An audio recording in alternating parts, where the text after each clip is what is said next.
What's up, y'all? I'm Kevin from BeyondCycle. Welcome back to the channel. I'm glad to see everybody today. We're going to catch up to what we did, where we left off. Right now, we are in the winter season. So today, I'm going to actually be talking about winter running. Winter running, the preparation of winter running, things that you should do during the time of winter, this season.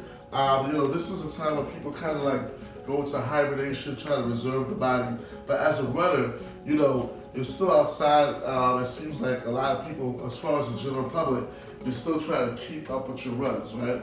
Now I gotta tell you, there's a few things you want to think about because when it comes to the winter, that is usually kind of the lower end of your season versus when you actually pick up on a high, more like the summer, when you're really like doing a lot of stuff. You might be preparing for a 5K, a half marathon, a full marathon, and that's usually later on.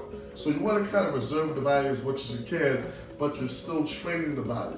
So this means that a lot of times you may not even be able to do as much mileage, but you can still get the miles in, but it's how you go about it. Now, I gotta tell you, when I ran track in high school and college, half of the time we was inside, and then there were times when we were outside.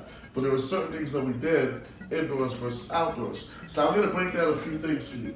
I'm gonna give you about 6 different things that you can think about when it comes to winter running. Number 1, indoor track. Do you have an indoor track in your neighborhood, in your area? Sometimes these places are far. Where I live in Park Slope, there's a track in the neighborhood. I'm fortunate to have. But sometimes, other than that, there's a track way out in Manhattan that a lot of people have trouble getting to, unless you're actually on the Upper West Side. But if you have an indoor track, take advantage of it because you're gonna get quality runs. When I mean quality runs, I'm not talking about you running a 5K. I'm talking about you running short to long intervals that's gonna help you build endurance, get your legs turning over, and get you conditioned for when the season really starts to kick in. I'm gonna go do this real fast for you. Okay, another thing, Woodway. Now, there is a thing called a Woodway treadmill. Now, it's not something that most people use as far as like the common treadmill that has a very thin belt. The Woodway treadmill has a very thick belt. And you wanna use that belt because it takes a lot of impact off the body. As runners, we go through a runner's situation with the knees, the shins, the hips, the back. We try to do things to try to reserve the body. So when you run on a Woodway, it takes pressure off the joints. So as you run, you feel a little bit lighter, you feel like you got a little more balance, you feel like you can actually go a little further. On the dashboard it says for the long run. So you can actually run longer as opposed to sometimes you go outside and the impact is so heavy on the joints when you're running on the concrete. Okay, another thing, cross training. How about using a spin bike? You know that I'm a cycling instructor.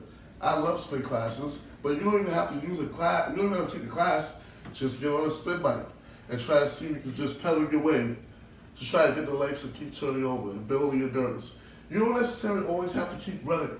You can always use a cross training mechanism, whether it's spinning or even on a row, even using a rowing machine. Using a rowing machine if you're not on a bike as another cross trainer to keep the body going on that cardiovascular level, okay? Some people, they have those things accessible to them, so use it and take it to your advantage as far as the facility that you have. You might be able to spin or row, some people even swimming as another option. Okay, another thing. Now, strength training. I'm telling you, this is the time when you want to do a lot of strength training. You might be doing more strength training now as opposed towards the end of the season because you might be doing more racing. You might be just doing a lot more running. So you have to make sure you get a lot of good strength training in the winter so you can build that muscle, build those bones, build the body as far as physical overall fitness to get yourself prepared for the next part of this, for the second half of the season. So that's something you want to think about. Also, trail running. Think about the trails. Go to a park. Find a place that has a lot of dirt, grass. Doesn't have to be too bumpy, because you know there's places where it's rocky, you can fall all over the place and all that other stuff. You don't have to do all that when it comes to a trail. Find a place that has a trail that kind of goes a little bit left, a little bit right, that has a little incline. Use that as well in the winter, and that will actually help you. You can add that to your miles. It'll help you actually get stronger as a runner, okay? And then the last thing I want to talk about is mechanics, runner mechanics, okay? It never hurts to put drills in. It never hurts to add more drills. Skipping, doing that A skip. So working on that A skip, letting the arms to pump.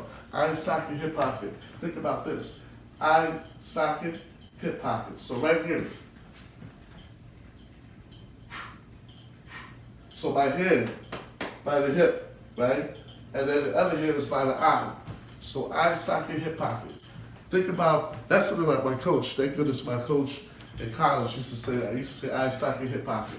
Thank you, Coach. Shout out to Coach Ruby, Coach Dave. So, you know, I always give props when it's due. Shout out Coach Dave from Kingsborough College. So I want to say, think about your drills, all right? Think about your skips. Think about the high knees. Think about the lateral work that you have to do as a runner, right? Think about the karaoke work that you have to do as a runner.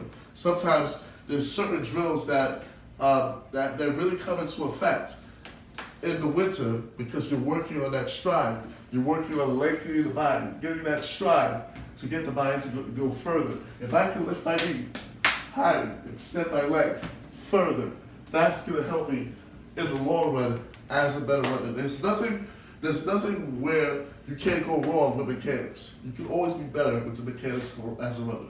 Okay, so that's what 6 things I want to talk about. There's a whole lot more other things that you can go into, but this is just my top 6 for right now.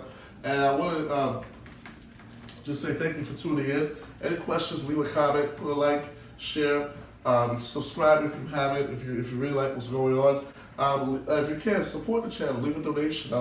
I'll give you my info down below. To just, if you want to try to keep the channel going, support the channel as best you can, send a donation. All right, so I'm Kevin. Hope you enjoy the rest of your day, and I'll see you soon. Peace.